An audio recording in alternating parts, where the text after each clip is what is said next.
So yan mga kagulay, isang magandang umaga.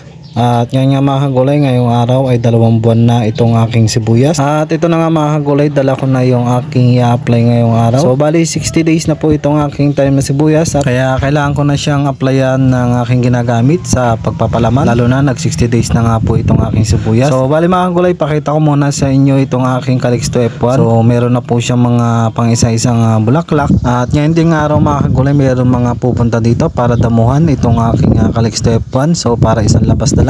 At papakita ko sa inyo mga kagulay itong aking inisprehan ng Techburn herbicide. Sa mga nagbabalak nga palang gumamit dito sa inyong mga gulayan, huwag kayong matakot. So dahil safe na safe to, kahit medyo idikit natin sa kanyang puno at wala pong epekto yan sa mga talbos. So bali mga kagulay, ito na po yung aking sibuyas at 2 buwan na nga ngayong araw. Kaya applyan ko na siya ng aking pampalaman.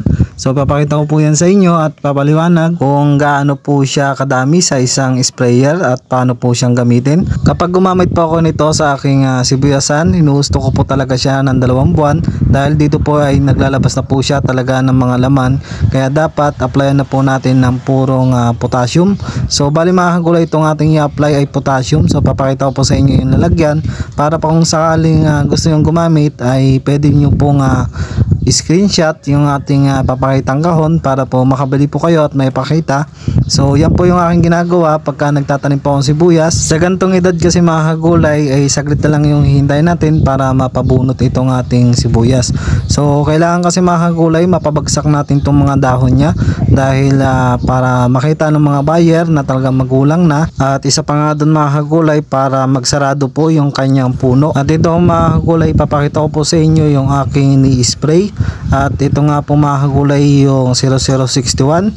So Nova Ferticay 0061. Lalagay ko na lang po sa screen yung kanyang talagang name para po mas madali nyo pong hanapin at pwede nyo pong i-screenshot. At papakita ko na lang po yung box. So dito po ako magigib mga kagulay sa may sangka. So running water po yan. At dito nga mga kagulay, ito na, nilabas ko na po yung 0061 at may kasama po siyang skupan. So ang gagamitin naman natin dito ay lata. So bali ang timpla ko dito ay isang lata ng sardinas sa 25 liters. At dito mga kagulay, yung dati pala nating ginagamit na lason na Exalt na ating hinalo sa Magnum. So yan po siya yung aking ina-apply pa rin dito sa aking sibuyas para maiwasan po yung pagpasok ng mga harabas. Sa pag-i-spray po talaga ng mga lason ng sibuyas ay talagang tuwing umaga po yung aking ginagawa dahil sa mga katabi po namin sibuyas ay meron na nga din pong pumapasok ng mga harabas. Kaya sana wag po lumipat sa aking alagang sibuyas at wag na lumaganap pa. So ito yung aking pag-i-spray nga po dito.